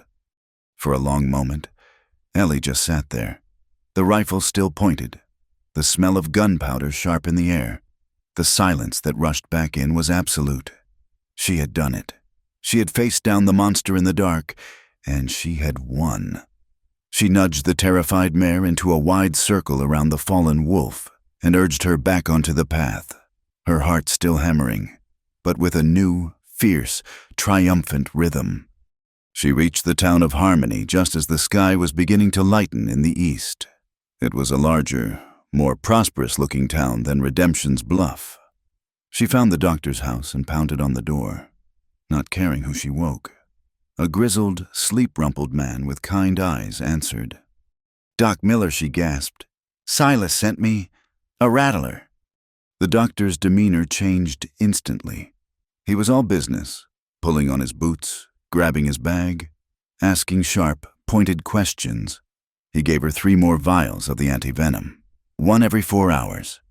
He instructed, showing her how to fill the syringe. Push it straight into the big muscle in his thigh. Don't be gentle. You get this into him. He's got a chance. You fail, he's a dead man. The ride back was a race against a new enemy. The sky, which had been clear, was now filled with dark, bruised-looking clouds. A storm was coming. The wind picked up, howling through the canyons, and the first drops of cold rain began to fall. By the time she reached the valley, it was a full-blown thunderstorm. Lightning split the sky, followed by deafening cracks of thunder that made the very ground shake. The rain came down in a blinding silver sheet. She galloped the last mile, soaked to the bone, the mare slipping and sliding in the mud. She burst into the cabin, her chest heaving. Silas was still on the platform, but he was barely conscious, his body shivering violently, his lips blue. She didn't hesitate. She built up the fire, stripped off her wet clothes, and worked by the flickering light. Her hands were shaking again, but this time with urgency, not fear. She uncorked a vial, the glass cool and slick in her hand. She filled the syringe. Her eyes narrowed in concentration. Just as the doctor had shown her, she pushed the blankets aside, exposing Silas's thigh. The muscle was hard and tense. "Don't be gentle." She plunged the needle in. He groaned, a low, unconscious sound of pain. She pushed the plunger, sending the life-saving medicine into his body. Then there was nothing to do but wait.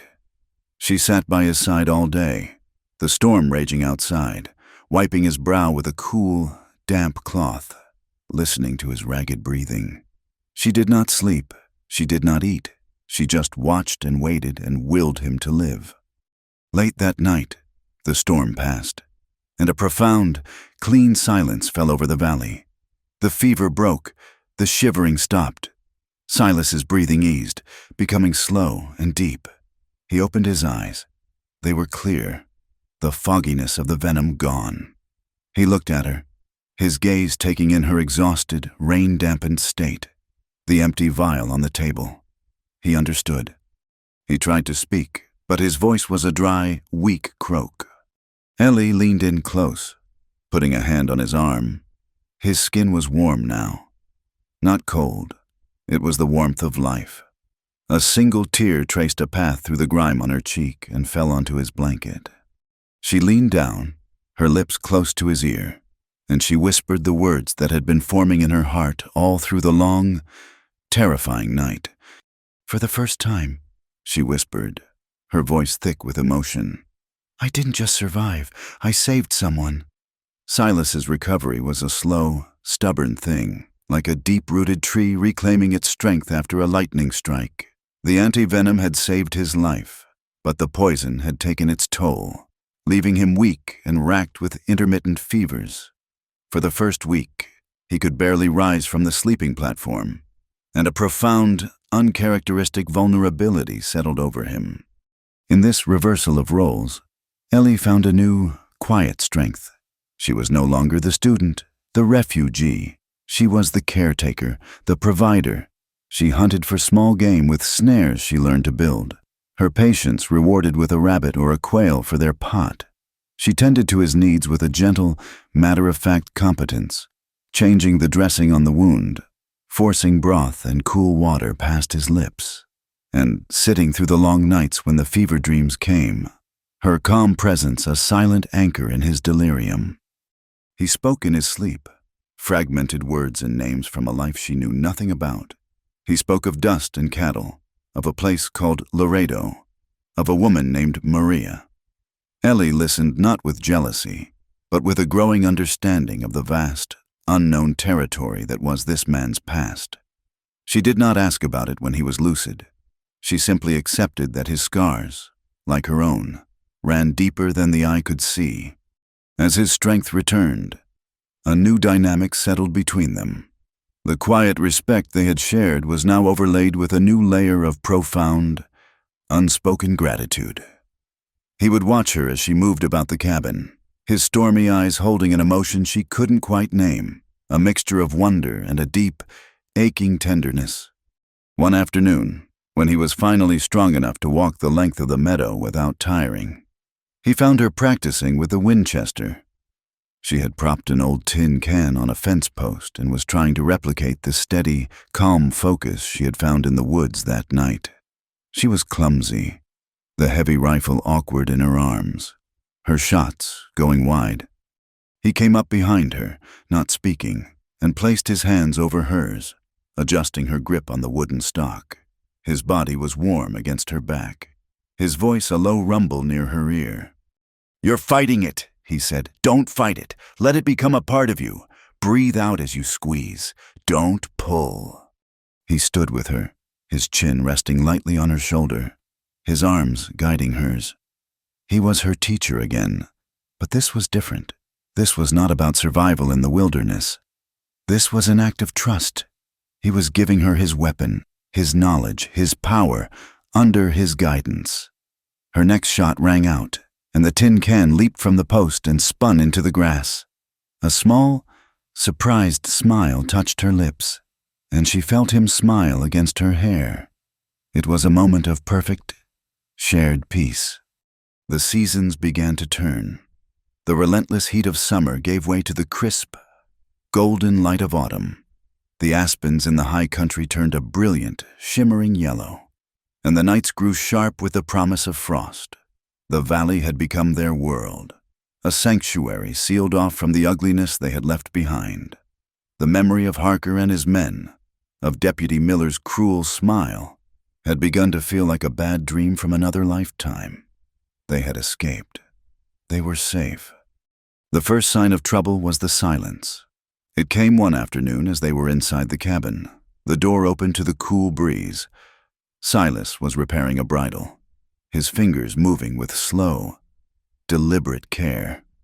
Ellie was grinding coffee beans, the rhythmic crunching sound a comforting part of their domestic landscape. Suddenly, the birds in the trees outside stopped singing. The drone of the insects ceased. A deep, unnatural quiet fell over the valley. Silas's head came up, his hands stilling their work. He was absolutely motionless, his entire being focused outward, listening. Ellie saw the change in him and her own body went cold. It was the same coiled stillness she had seen in him in the saloon, the same lethal focus he'd had when the three riders appeared. "What is it?" she whispered. He didn't answer. He put the bridle down without a sound and rose to his feet. He moved to the doorway, staying in the shadows, and peered out towards the mouth of the valley. For a long minute, he just stood there, a statue carved from granite. "Someone's coming," he said, his voice flat and hard. "One rider, moving slow." Ellie's heart began a slow, heavy thud against her ribs. "Harker, one of his men. Come back to finish the job." Silas turned from the door and looked at her. His face was a grim mask. "Get the Winchester," he said. "Stay inside. Bar the door. Don't come out, no matter what you hear." But as he moved towards the door, a voice, thin and reedy on the wind, drifted up the valley. It was a voice that was horribly, sickeningly familiar. "Ellie, I know you're in there. No use in hiding, little bird. I've come for what's mine." It was Deputy Miller. The blood drained from Ellie's face. How could he have found them? It was impossible. This place was a secret, a ghost on the map.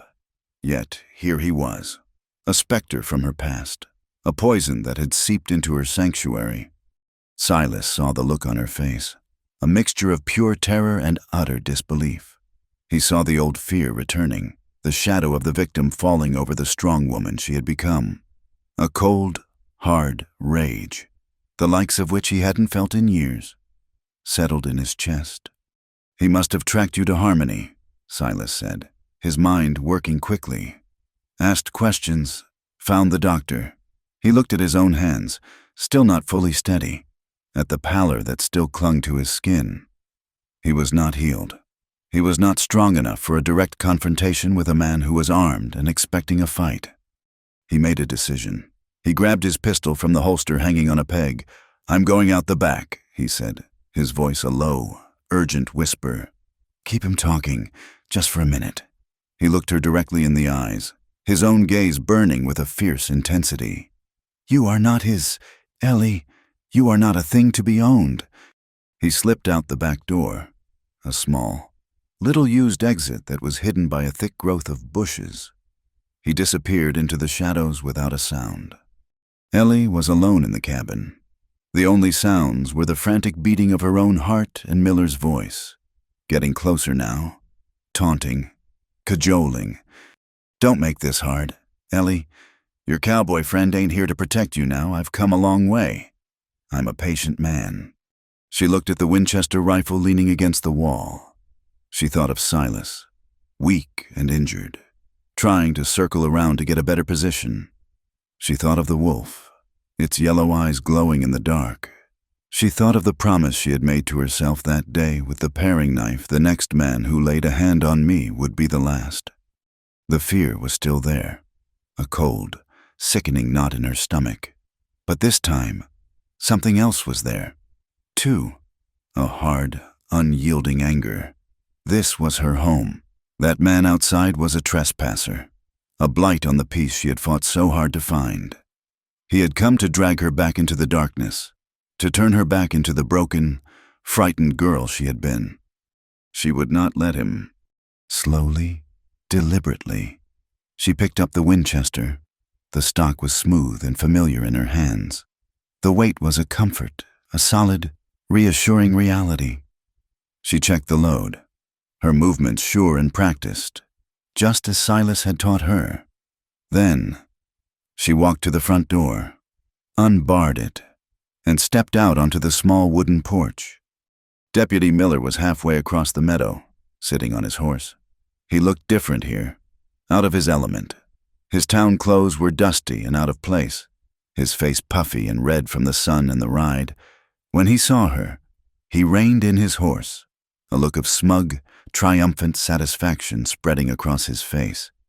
"There you are," he said, his voice oozing a false sweetness. "Knew you couldn't hide forever. Now, you be a good girl and come on down from there. We're going back to Redemption's Bluff." Ellie didn't move. She stood on the porch, the Winchester held loosely at her side, its barrel pointed at the ground. She was not the trembling girl he remembered from the cabin.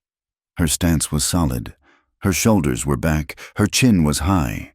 She was a woman standing on her own land, guarding her own door. Miller's smile faltered slightly. He had expected tears, pleading, terror. He had not expected this calm, unnerving stillness. "Did you hear me? Girl!" he snapped, his voice losing its sweetness, replaced by a familiar, bullying tone. "I said we're leaving. Now!" He dismounted, his movements clumsy. He started walking towards the cabin, his hand resting on the butt of his pistol. "You have no authority here," Ellie said, her voice clear and steady, carrying across the meadow. It did not shake. Miller stopped, surprised by the sound of her voice, by its strength. He laughed, a short, ugly bark. "Authority? I don't need authority. I have a bill of sale. You might say, your PA gave you to me. You belong to me, and I always collect what's mine." He took another step, then another. He was close now, close enough for her to see the cruel, obsessive light in his eyes. This wasn't just about a debt anymore. This was about his wounded pride. She had defied him, humiliated him. He had come to break her, once and for all. "I am not a piece of property. Deputy," she said, her voice dropping, each word a chip of ice, "and I don't belong to you." "You'll learn your place soon enough," he snarled, and his hand went to his gun, pulling it from its holster. "I'll drag you back if I have to." As he spoke, Ellie moved. It was not a panicked reaction. It was a fluid, deliberate motion. She brought the Winchester up, settling the stock against her shoulder, her cheek resting against the cool wood. She sighted down the long barrel, just as Silas had taught her. The world narrowed to the small metal sight at the end of the rifle in the shape of the man who had haunted her for so long. He was no longer a monster, no longer a specter. He was just a man, a fleshy, pathetic man, standing in her meadow. "Not anymore," she said, her voice a dead calm whisper. Miller saw the look in her eyes, then the complete and total absence of fear. He saw the woman who had faced down a wolf and ridden through a storm. He realized, in that last, terrible moment, that he had not come here to reclaim a victim. He had come here to face his creation. He panicked. He brought his pistol up, his movements clumsy and rushed. Before he could level it, a single, sharp crack echoed from a thicket of scrub oak to the side of the meadow.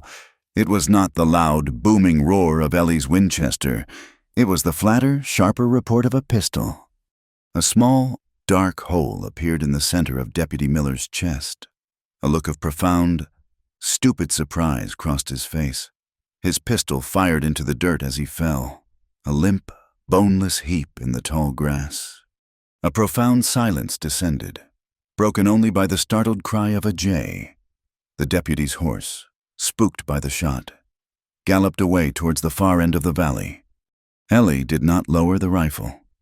She stood there, her sight still trained on the place where he had fallen, her body rigid, her breathing steady. After a long moment, Silas emerged from the thicket of oak, his pistol still in his hand. He was pale and leaning heavily on a tree for support, the effort having cost him dearly. He did not look at the body on the ground. He looked at Ellie. He saw her stance, the unwavering line of the rifle, the calm, resolute set of her jaw. He saw a woman who had been ready to defend her own life, who had not flinched, who had not hesitated. He saw a woman who had finally, completely broken free. He walked slowly across the meadow towards her. He stopped a few feet away, his gaze taking in the entire scene. He finally lowered his pistol. To the quiet, listening wind, to the ghost of the man on the ground, to the universe at large, he said, his voice filled with a rough, quiet pride. "She's not afraid anymore." The echo of the single fatal shot was swallowed by the vast, indifferent silence of the valley. It was replaced by the rustle of the wind in the tall grass and the suddenly loud, frantic beating of Ellie's own heart. She remained on the porch, the Winchester still held steady, its barrel warm. She watched as Silas, pale and leaning heavily on his own strength, walked over to the still form of Deputy Miller. He did not touch the body. He simply stood over it for a long moment, his shadow falling across the man who had been the architect of Ellie's pain. Then he looked back at her, a long, unreadable look that acknowledged the terrible, necessary thing that had just been done. There were no words. Words were useless for something like this. What followed was a grim, shared task, a final, somber ritual to cleanse their sanctuary. Silas retrieved a shovel from the lean-to, his movements slow and pained. He chose a spot far from the cabin, in a grove of cottonwoods down by the creek. He dug while Ellie stood watch, the rifle never leaving her side. She was not watching for any returning threat. She was standing guard over their peace, her posture a silent declaration that no other ghost would be welcome here. The work was hard and slow. Silas had to stop often, leaning on the shovel handle, his breath coming in ragged gasps. Ellie brought him water, her hand steady as she held the dipper to his lips. They did not speak of the man they were burying. They did not speak his name. He was simply a darkness they had to put into the earth. When the hole was deep enough, they wrapped the body in an old canvas tarp and lowered it down. They filled the grave together, the scrape and thud of the shovel the only sounds in the twilight. They were partners, not just in building a life, but in burying a past. When it was done, they scattered leaves and branches over the disturbed earth, and soon the land would forget he had ever been there. Ellie hoped that one day she would, too. In the days that followed, a new kind of quiet settled over the valley. It was not the tense, watchful silence of their first weeks here, nor the comfortable, domestic silence of their recent routine. It was a deep, profound stillness, the kind that comes after a great storm has passed, leaving the air clean and the world washed new. The violence had broken the fever of the past, and now, true healing could begin. Silas's strength returned slowly. The confrontation had cost him dearly, but having the final threat removed seemed to lift a weight from his soul as well as hers. He spent his days in quiet convalescence, repairing tack, sharpening his tools, his hands busy with small, restorative tasks. During this time, Ellie found herself watching him, truly seeing him for the first time not as a protector or a rescuer, but as a man. She saw the fine lines around his eyes, etched there by 1,000 suns. She saw the way his rough, calloused hands could be incredibly gentle as he soothed a nervous horse or carved a piece of wood. She saw the deep loneliness in him, a solitude so profound it had become a part of his very bones. It was a loneliness that mirrored her own, and she realized that two solitary people, when brought together, did not simply cancel each other out. They created a new kind of space, a shared solitude that was not empty, but full. She was no longer his patient or his student. She was his equal. She managed the daily chores of the ranch with a newfound confidence, her body strong from the physical labor, her mind clear. The valley was no longer a refuge she had been brought to. It was a home she was actively creating. She had fought for this land, for this peace. She had bled for it, in a way. One evening, a week after they had buried Miller, she stood on the porch, watching the stars begin to prick the deep velvet of the sky. The air was cool and smelled of pine and damp earth. Silas came to stand beside her, leaning against a porch post, the familiar scent of him leather, wood smoke, and clean sweat, a quiet comfort. They stood in silence for a long time, watching the constellations wheel overhead. The silence was not empty. It was filled with everything they had been through, every unspoken fear and every shared hope. Ellie knew, in that moment, with a certainty that was as clear and bright as the stars above, that she was finally free. She was not Virgin Ellie, the town pariah. She was not the deputy's property. She was not her father's debt. She was not even the survivor, a name that defined her by the pain she had endured. She was just Ellie, and she was standing on the porch of her own home, next to the man she loved. The realization was so simple and so overwhelming that it brought tears to her eyes. She had to tell him. She had to answer the question he had asked her all those weeks ago, on a different night, under this same sky. She turned to him. In the faint starlight, she could just make out the quiet strength in his face. "Silas," she began, her voice soft but steady. "When I was in Redemption's Bluff, my name was a curse, a brand. It was the only thing I had. Then, when I first came here, I was just a survivor. That was my name. Too, a way to say I had made it through the fire, but was still covered in ash." He didn't speak, but he turned his head slightly, his full attention on her. She took a breath, the words coming from the deepest part of her newly healed soul. "I don't need anyone to call me anything anymore." She looked him directly in the eyes, her own gaze clear and unwavering. "I just want you to call me yours." It was not a plea. It was not a surrender. It was a declaration. It was her choice, the first truly free choice of her adult life. She was not staying because she had nowhere else to go. She was not staying because she needed his protection. She was staying because her heart, her soul, her entire being had found its anchor in this valley, with this quiet, solitary man. She was choosing to belong. Silas looked at her for a long, silent moment. His stormy eyes seemed to hold the depth of the night sky itself. She saw a dozen emotions flicker there: surprise, understanding, a deep, powerful wave of something so tender it made her heart ache.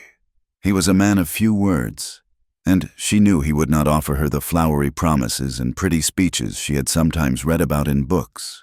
His language was one of action, of silence, of substance. He raised a hand as if to touch her face, but let it drop. Then he gave a single, slow, deliberate nod. It was enough. It was everything. It was his acceptance, his vow, his answer. It was his yes to a question he had asked and a question she had just returned. He turned and went back inside the cabin, leaving her alone on the porch with the stars and the enormity of what had just passed between them. A profound sense of peace settled over her, quiet and deep. The bond was sealed. The next morning, Ellie awoke early, as she always did, to the gray light of dawn filtering through the unshuttered window. Silas was already gone, his side of the sleeping platform empty but still warm. She could hear the faint, rhythmic sound of him chopping wood outside. She rose and went to the table to start the coffee, and that's when she saw it. Lying in the center of the rough-hewn wooden table, where the morning light fell in a single, dusty beam, was a thin bracelet. It was made of a single strip of dark, oiled leather, the kind he used for repairing bridles. It was simple, rough, and clearly handmade. The ends were fastened with a clever, sliding knot. It was not a beautiful thing in the way a city woman might think of beauty. It was a thing of pure, unadorned substance. It was a thing made by his hands. She picked it up. The leather was supple and warm. As she turned it over in her palm, she saw that something had been carved into the inner surface, where it would rest against the skin. The letters were not elegant. They were rough, cut into the leather with the tip of a sharp knife, but they were deep and clear. One word: mine. Ellie's breath hitched. Her vision blurred with sudden, hot tears. This was his answer. This was his poetry. This was his heart, offered up in a single, hand-carved word on a humble strip of leather. It was not a brand of ownership like the one Miller had tried to force on her. This was a word of belonging. It meant cherished. It meant chosen. It meant home. She slipped the bracelet onto her wrist. It fit perfectly. She closed her hand, feeling the soft leather against her skin. It felt like a part of her already. She walked to the open cabin door and looked out. Silas was at the woodpile, his back to her, the axe rising and falling in a steady, powerful rhythm. As if he could feel her gaze, he stopped, resting the axe head on the chopping block. He turned and looked at her, his eyes traveling from her face down to her wrist, where the dark leather now rested. He saw the bracelet. He saw the tears glistening on her cheeks. He saw the answer in her smile. And for the first time since she had known him, a slow, genuine smile spread across his own face, a smile that transformed his hard, weathered features and lit his stormy eyes with a gentle, brilliant light. He gave another single, small nod. No more words were needed. They had found their language. The summer that followed was a season of profound, quiet growth.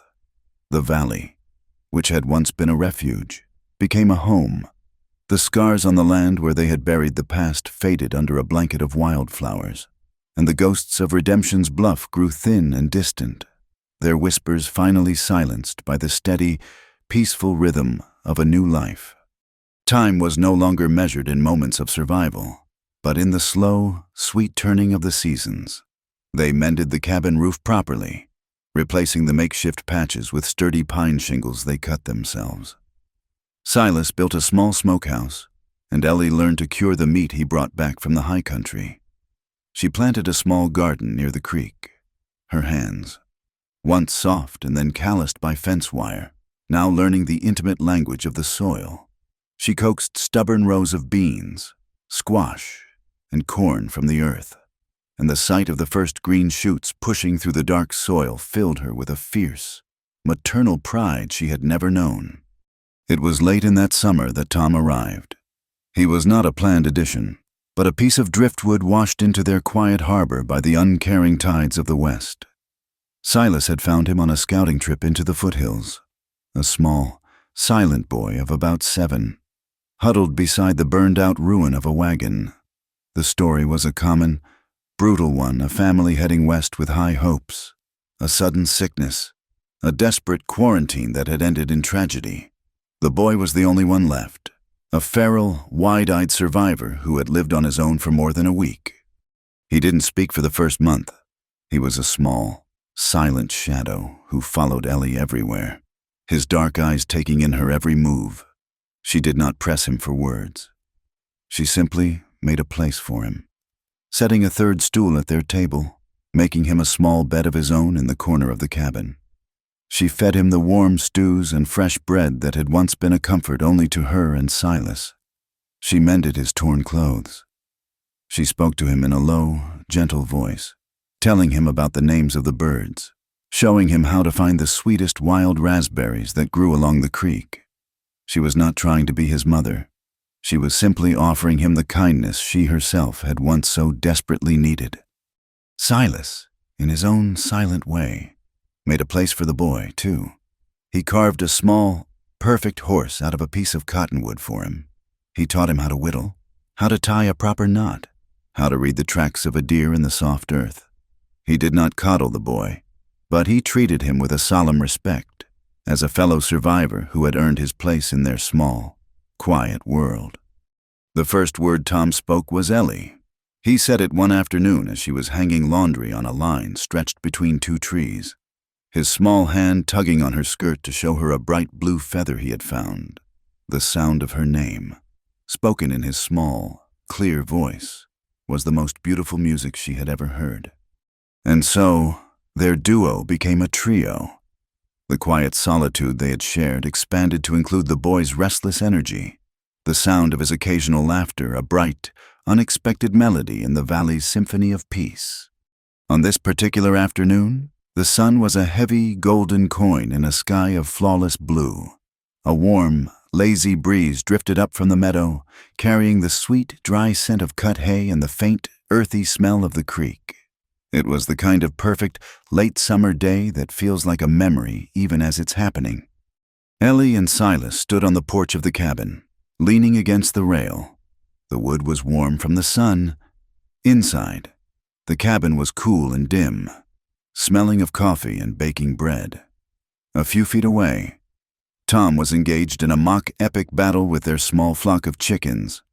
He was a flurry of motion, his bare feet kicking up dust, his face alight with a fierce, joyful concentration as he tried to herd the indignant birds into a corner of the yard. His laughter, high and clear, was the only sound that broke the afternoon's peaceful stillness. They didn't speak. There was no need. Their life together was built on a foundation of shared silence, a language deeper and more true than words.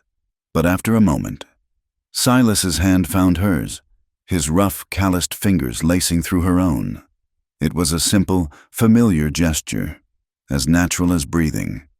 His thumb stroked the back of her hand, just over the place where the dark leather bracelet rested against her skin. Ellie leaned her head against his shoulder, her gaze soft as she watched the boy. She thought of the first time this man had taken her hand, in a dark, smoky saloon, a gesture of defiance that had shattered her lonely world. She had been a ghost then, a creature of whispers and shadows, her heart a cold, hard knot of fear. Now, his touch was not a rescue, but a confirmation. It was the touch of a partner, a companion, a man who had seen every broken piece of her and had not tried to fix her, but had simply made a space for her to heal herself. She looked out across their valley. She saw the sturdy, well-mended fences, the placid horses grazing in the meadow, the neat rows of her garden, the thin curl of smoke rising from their chimney. This was not a place she'd been brought to for safety. This was a life she had helped to build. Every fence post, every loaf of bread, every weed pulled from the garden was a testament to the woman she had become. She thought of that girl who had run from a dark cabin, clutching a heavy pistol in her trembling hands.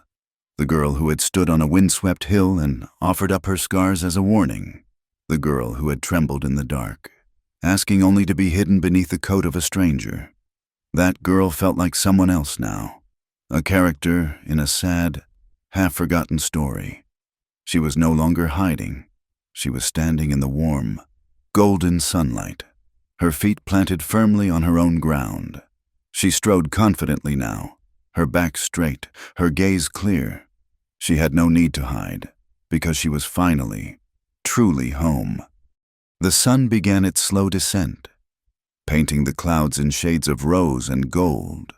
The harsh, fiery red of the sunsets that had once seemed to mock her with their violence was now a soft, warm glow that promised a peaceful night and a new day. Tom, finally tiring of his game, came running to the porch and clambered into the space between them, leaning his small, warm body against Silas's legs, his head resting against Ellie's hip, without a word. Ellie's free hand came down to rest on his hair, her fingers gently stroking his dusty curls. Silas's arm came around her shoulders, enclosing them both in a circle of quiet, unshakable strength. Here, under the gentle fire of the western sky, the brand of Virgin Ellie had no meaning. It had turned to ash and been scattered on the winds of a life left far behind. Here, there was only the woman she had chosen to be a woman who was free, a woman who had chosen, and a woman who was loved, exactly as she wanted to be. Thank you for listening to this story. Let us know in the comments where you are listening from, so we can all connect and share our thoughts.